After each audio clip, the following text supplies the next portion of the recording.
Начали. Знаете, когда я зашел на эту выставку, увидел первую же работу в гости. Я не знаю автора, я даже не знаю, откуда привезли эти работы. Но я тут же понял, что это в чувашском искусстве такое направление метовским называют. И здесь что-то такое вот народное, национальное, очень отличное от пустого академического, учебного, пустого вот такого, к которому мы привыкли всегда. А здесь что-то такое, знаете, и от ткани, как будто эта ткань сама по себе, но это живопись, принципы синтеза разных искусств, вот здесь вот как раз и воплощены.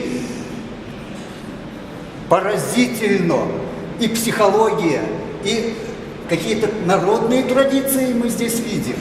И в то же время живопись совершенно новая, техника новая, да, и способы воплощения, вот, донесения до зрителя каких-то национальных глубинных качеств, это меня поражает.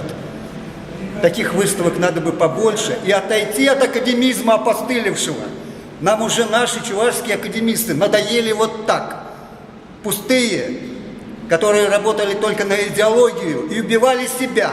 А здесь мы видим возрождение каких-то глубинных народных традиций в современной живописи. И это, наверное, самое главное, что мы увидим, и я надеюсь увидеть в дальнейшем на этой выставке. Потому что это первая работа, которую я увидел, и она меня поразила до глубины души. Я вспомнил Метова и метовское направление.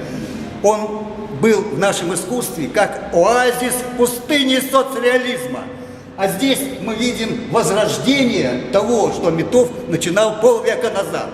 Слава таким художникам! Я очень рад, что настоящее искусство, оно живет в душе народов вообще, а не только чувашского народа.